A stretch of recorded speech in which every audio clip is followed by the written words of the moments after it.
Barangay Bayan. Sini, biyabiyang kuman, mga akong mga barangay kagawad,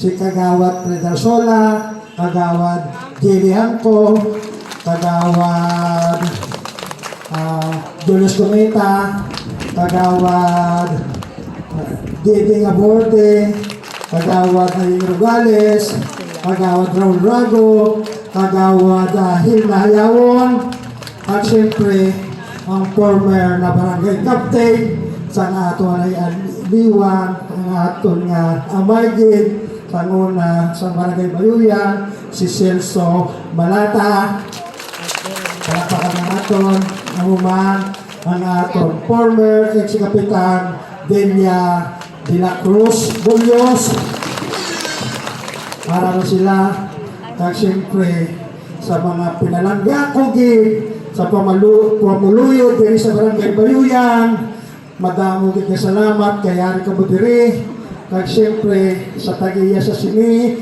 na venue, madamo gid salamat Mr. and Mrs. Takasi, salamat gid sa inyong venue, at siyempre akong gid ginaindusal sa inyo bilang punong barangay ang Team Bibo, pamunguna sa atong congressman na maging vice gobernador sa probinsya sa Iloilo, Buboy Tupas.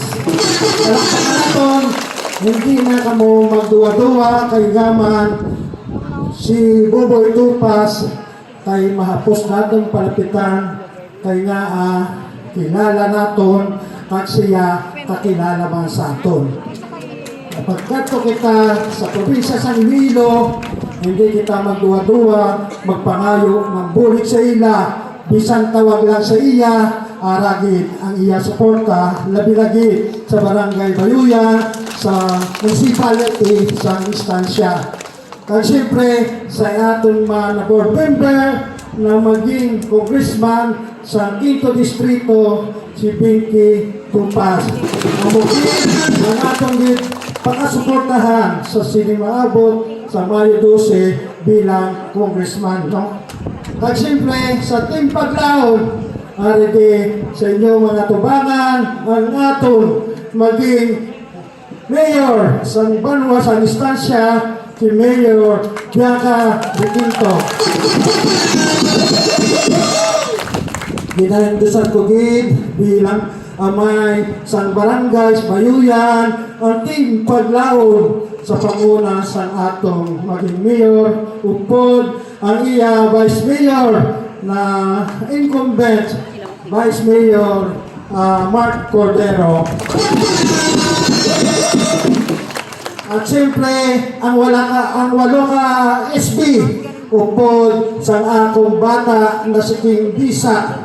Hindi ko na sila pang isa-isahon, kay siyempre araw sila para magpakilala sa inyo sa ila kaugalingon, nagpamatian ta ang ila hinon-anon para sa pagpadalagan sa ila plataforma di gobyerno. Maraming salamat, Barangay Bayuyan, ang support na natin, Team Bibo at Team Paglaon.